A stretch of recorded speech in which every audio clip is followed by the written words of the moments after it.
And we're back for the Thousand Worlds Book Club, and we're talking about Guardians. And oh boy, this is a doozy, so if you haven't read or listened to Guardians, please check out the links below and come back. So Guardians on its surface seems like a pretty simple tale of environmental destruction and a nearsighted society. Tuf hears about a planet getting attacked by sea monsters and goes to investigate.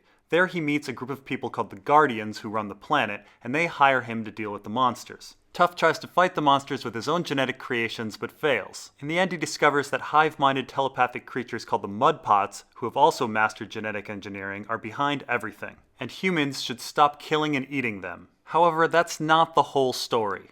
But before we get to what the story is really about, let's get some little stuff out of the way. This is yet another story that deals with hive-minded telepathic creatures, so we can throw the Mudpots on the pile with the Greywater Fungus, the Harangans, the Ecological Engineering Corps, Rika Dawnstar, Tuf and his cats, the Children of the Forest, and the Undying.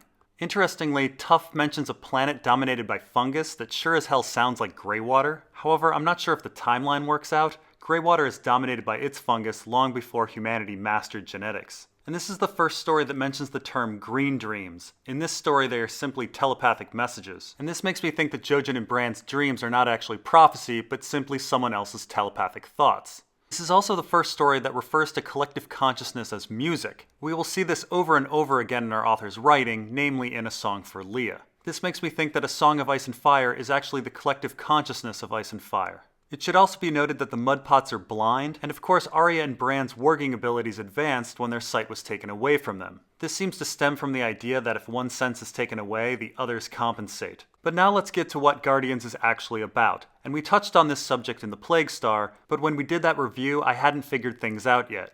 Guardians is about Plato's Republic. And really all of Tuf Voyaging is about Plato's Republic and a huge part of Ice and Fire as well. Now I could probably do a 20-part series on Plato's Republic and Ice and Fire. It's a book about justice and war and who should rule and the soul. And of course so is Tuf Voyaging and Ice and Fire. But let's try to do an abbreviated overview of the Republic and how it relates to our other stories. Playing the part of Socrates will be Nimble Dick, playing Cephalus will be Ned, playing Polemarchus will be Rob, playing Thrasymachus will be Theon, and playing Glaucon and Adimantus will be Iri and Jiqui. Book 1. What is justice? Telling the truth and paying one's debts. Wrong! Sometimes those two things lead to horrible consequences. Being good to your friends and harming your enemies. Wrong! Harming a bad man just makes him worse. Justice is just a sham that the man uses to keep people in line. Real strength comes from being unjust. Son, you're just promoting chaos and idiocy. So the Republic opens with Socrates rejecting 3 ways of thinking. He rejects the old simplistic traditional man, then rejects the tribal us versus them military man, and then finally rejects the cynical power-oriented man. And of course, these are the problems of the human guardians and guardians. The human guardians' way of thinking is antiquated. They see the creatures of the sea as enemies and feel that they just need more power to defeat them. But Socrates hasn't actually told us what justice is, and we don't yet know what would make a good leader. Book 2. Justice is a necessary evil forced on us by the state. If we had a ring of Gyges that made us invisible, we would be unjust. It is known.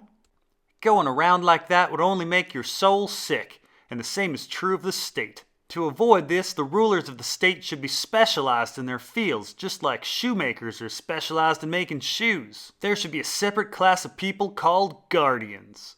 Now it should be noted that the human guardians of guardians are a specialized class of people who rule just like in Plato's Republic. They are bona fide technocrats. They don't come from the general public like under democracy, and they don't come from the military like in many autocratic regimes. Eventually, Plato pushes the idea that philosophers should be the rulers, and I'm certain that the human guardians of guardians thought themselves philosophers. But eventually we discover that it's the Mudpots, the deep thinkers, that are the true guardians of guardians. Book 3. Tell us what guardians are. Them guardians need to be a separate class of people separated from the rest of society and trained for a specific job of ruling the state. They must be temperate and courageous, but most of all philosophers. They can't have personal possessions or anything that would allow for a selfish life. Book 4. No selfish life. Guardians will be unhappy. Well, it's for the good of society. Happiness is great and all, but happiness is not the nature of guardians. Just as purple eyes are beautiful, but they aren't in the nature of statues. Guardians will live in a commune with no money, and they'll have collective wives and collective children. And all they'll do is study philosophy and ruling. But Guardians will also have auxiliaries who will act as their protectors, and they'll be obsessed with honor. It's the auxiliaries who will be all specialized in fighting and such. Now these chapters really highlight Aegon. Like a Guardian, he's been raised specifically for rule, educated properly and separated from the rest of society. And the purple eye comment by Socrates is quite striking. But the structure of the Guardians is what's fascinating. Platonic Guardians are communal and use auxiliaries to do their bidding. And this is of course the structure of most of the hive-minded races that we've run into. There's the hive-minded mudpots with their sea monsters, there's the hive-minded fungus with their swamp bats, there's the Harangan mines with their slave races, and there's the werewood net with their ravens and children. And there's the hive-minded undying with their warlocks. Now Tuf and Rika Dawnstar are a bit different, but for the most part, Martin telepaths all fit the Platonic Guardian structure. A communal core with auxiliaries. Book 5. Communal wives and children? That sounds difficult. Well, you see, sex will only occur at fixed times a year, at festivals, and there'll be so much copulation that no one will know who fathered whom. You see, family ties are much stronger than state ties, but if we remove family ties, then these people will only be loyal to the state. And this is huge. Tuf doesn't have a family, and neither does Aegon. Aegon's parentage is ambiguous. We don't know what family he comes from, and likely neither does he. Is he a Martell or a Stark? Is he a Targaryen or a Blackfyre? If he doesn't know, then his loyalty is only to the state, a Platonic Guardian. Book 6. The state is like a ship. Say the ship loses its captain. People will argue for direction, and fights may break out for control, and conspiracies may select a leader. But none of these methods brings about the best captain. The best captain is likely that seemingly useless stargazer. And this is what I missed with my reading of the Plague Star. I sensed that the Ark, a ship, was a stand-in for the state, but I didn't realize that it was so explicitly Plato's parable of the ship. Tuf is the philosopher stargazer, but instead of looking up to the sky, he's off cloning a cat. Book 7. If people all lived in a cave from birth, and there was a sun behind them, then those people would think the shadows on the wall were actual things. If someone turned around, he would first be in pain because of the blinding light, but eventually his eyes would adjust and he'd realize the truth. He would then want to go back to the cave and help the other people. Now this is Plato's allegory of the cave, and there's a lot to it, but the most important part is that the prisoner returns to the cave to help the others. Being an intellectual in itself is useless. One must take knowledge and use it to help others. And this is the big difference between Selyse Wan and Tuf. Selyse was an intellectual, like Tuf, but she wanted to use the Ark for her own personal gain. Tuf uses the Ark to help people. Now the allegory of the cave reminds us of a lot of characters in Ice and Fire. After all, quite a few characters spend their time in dark dungeons and caves. But the man who spends the most time in dungeons and caves is Davos. And let's remember that Davos sees shadows in a cave and believes them to be actual things. Davos may be our philosopher king in that he's one of the few people that actually cares about the common people in our story. However, unlike Platonic Guardians, he's had no formal education. Book 8. A philosophical rule of the Guardians is a just government, but it can descend into 4 unjust governments. It first descends into timocracy, an honor and military-based government. It then descends into oligarchy, a money and selfishness-based government. After that, it descends into democracy, a freedom and chaos-based government. And finally, it descends into tyranny, a government of power and oppression. Now the Plague Star is clearly about this chapter. Remember, in Plato's allegory of the ship is the state. Control of the ship, at least in the abstract sense, begins with Selyse Wan, the academic guardian.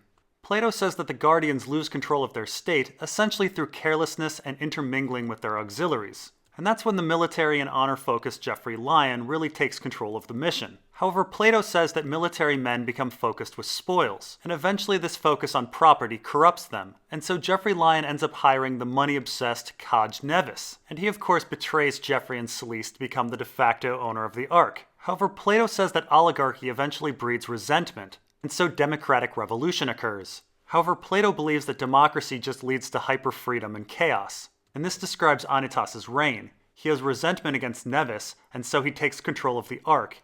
He experiences hyper-freedom, even being liberated from his own body, and eventually creates chaos. And according to Plato, out of this chaos comes tyranny. Rika Dawnstar the Tyrant even has a Tyrannosaurus Rex. And things come full circle when Tuf the Guardian takes control of the Ark. Of course, we also see Ice and Fire heading down this path too. Robert's timocracy was displaced by Lannister oligarchy, but we see the seeds of a democratic revolution brewing, and the chaos will likely usher in a tyrant. The big question is, will there be a Guardian in the end?